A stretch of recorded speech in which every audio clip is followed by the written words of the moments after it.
On this week's episode, we talk about advice for building your personal brand, spying on your competition, and should you be on every social network.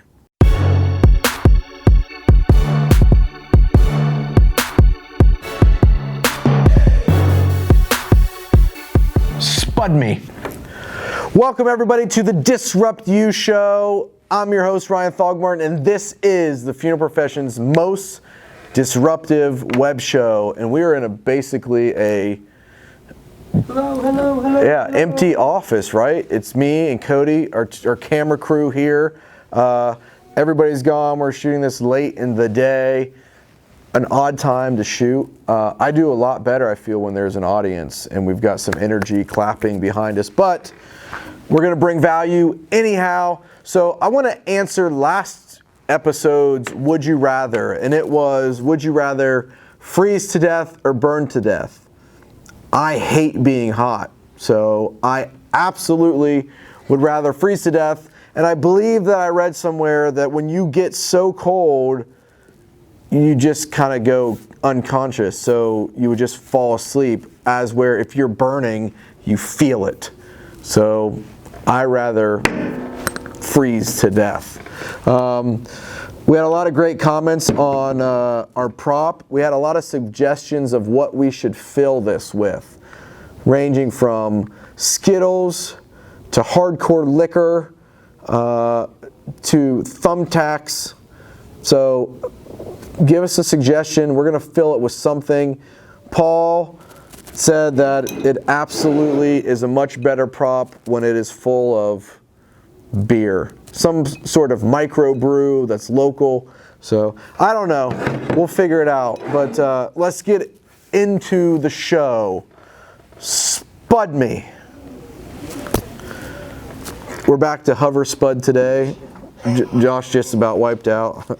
You all right? Yeah. Watch out for that box. All right, what did you do to build your brands? And actually, the way I ran out of room on the spud here, it was kind of posed like, what are the best things that you did time-wise that you could tell someone else to do to build their brand?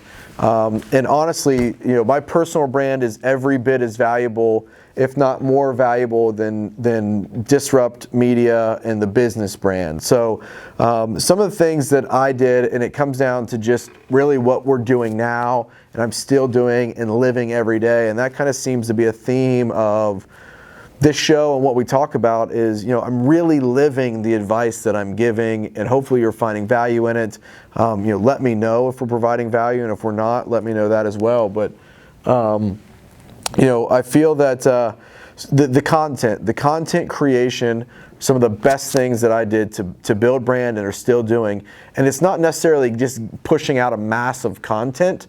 You know, there was about, for the last 13 to 14 months, I have been non-existent on the content side. You know, in 2016, we're really ramping up the amount of content. I've been able to delegate, and I've been able to understand what I'm good at and what I'm not good at, and get people around me that are good at those things. So having a production team and a comms team and those sort of things to get content out, it's one of the best things that I did, but not everybody has that luxury right now. So if I'm trying to build a brand in the funeral profession, I'm doing a couple things right away. I am creating content around my niche and what I'm an expert in. And the easiest way to do that is to start with video, start building content on YouTube, start building content on Facebook through a personal Facebook profile. But also, I am emailing and writing every single publication, connecting directors, NFDA magazine, American Funeral Director magazine, Funeral Business Advisor, ICCFA magazine.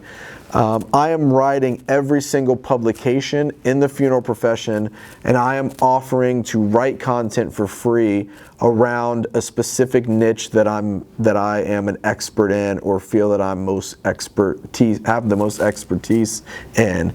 And I am creating content and getting it out. I'm offering to speak. You know how many years I spoke in this profession for free? Just going around and putting in the time to get content out and to be visible. So that's really from more of the supplier side. From the funeral director side, to personal brand build. I'm doing the same things. I'm putting out content on social. I'm putting out content through business pages. There's a couple funeral directors out there that are doing a great job locally, speaking at different events and doing things that really matter, and they're creating a lot of content, writing content for local publications. Blog content is one of the most undervalued things that a funeral home can do. And like I encouraged last week on the FAQ video question, is to play in the white space and answer questions and create content in a space where not everybody plays. So where is there a void in your community around content? Not everybody wants to know about the services you offer, but they have other questions around death. So finding that white space and creating content around there, that's the best advice I can give you to immediately start building brand. And we can go even deeper with that at another time, but immediately it's creating content, but the context of the content that you're creating is the most valuable thing. Quality over quantity, get content out, but it has to provide value. I mean, my hope is that every week when you watch 2 10-minute episodes of Disrupt You, we are providing hardcore, nonstop value in trade for your time and your attention. So the context of what your content is far more valuable than the amount of content you're putting out. Okay. Spud me. Following your competition. And this question came through Twitter, and it was, how much time and energy do you put into following your competition? And this is interesting because we really don't follow our competition at all. I think it is ignorant to not have a pulse on what your competition is doing, but as far as following your competition, I feel like if you follow your competition, you're never leading. And let me give you an example, because I think this is extremely practical in the funeral space. I had a conversation with a funeral director who was my age. His dad owned the funeral home, and he said, look, my dad has never really ran our funeral home. I was like, wait a second, Rick. I'm like, your dad is the owner of the funeral home. What do you mean he's never really ran it? He goes, my dad's never really made any business decisions running our funeral home. He said, honestly, if our competitor down the street added on, we added on. If our competitor on the street raised his prices or lowered his prices, we did the same thing. If our competitor got a white hearse, we bought a white hearse. He said everything we did, my dad spent so much time worrying about our competition that he never really ran our own business, and we were always following. And I think that is a very good picture of what happens in this profession, because in most towns, funeral directors have a number of different competitors, and they're always paying attention so much to what their competitors are doing and not what they could do to be different on their own without worrying about their competition. So we spend very little time on what our competitors are doing, what our competitors are putting out, what the services are that they're offering, and we hardcore focus on how we can just continue to lead. So I would encourage you to stop following so heavy your competition and look at internal what you can do and just lead yourself and not worry so much about the competition. Again, it's ignorant to not have any barometer on what your competition is doing, but as far as just, there's so many funeral directors that I talk to that are so consumed with what their competitor is doing that they forget to run their own business. Number 3, hover spud, the roll. Oh man, he kind of ruined the whole spud me thing. Yeah. We got to redo it. Spud me. There we go. Okay, better. Should we be on every social network? Man, this is a question that comes up quite a bit. Generally when I'm speaking, I get asked, hey, what are the 3 or 4 networks that we should be engaging on?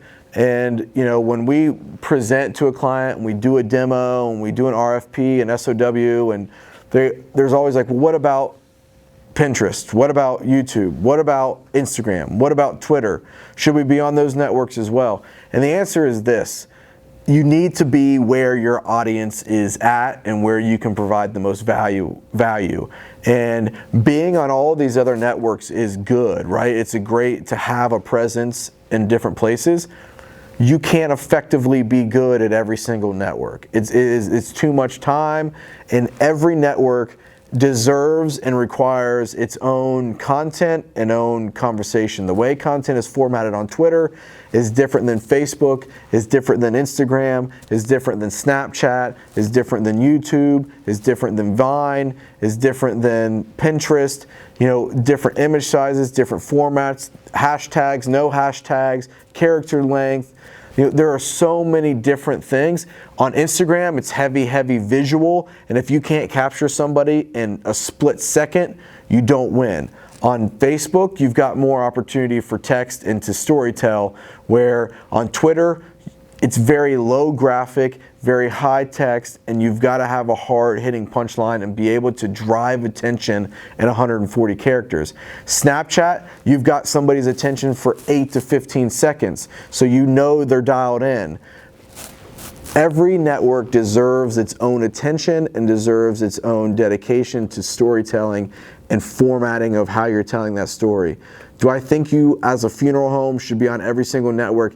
Absolutely not. I don't think that playing on certain networks and going all in there is going to help you win. Specifically right now, I think that you should hardcore be 100% all in on Facebook.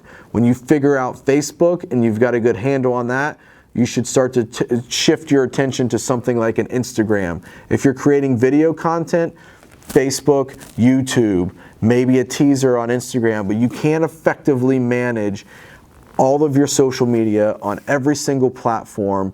Just because it's what's hot right now doesn't mean your audience is there. Twitter, for example, is not an engaging platform for a funeral home. Funeral homes aren't having all of these conversations back and forth with the consumer on Twitter. However, they are on Facebook, and they are starting to see it on Instagram. So going where you can provide the most value and have the best conversation and best interaction with your target demographic is where you should be playing. And right now, for a funeral home, that's Facebook and that's Instagram. And they are winning the attention of the consumer around the death care space and the death care topic, and when we're talking about localized business.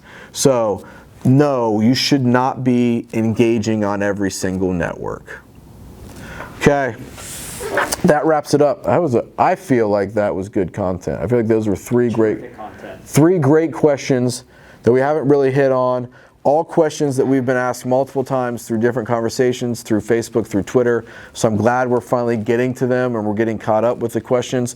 So please send us your questions on a spud, comment on a video, ask a question.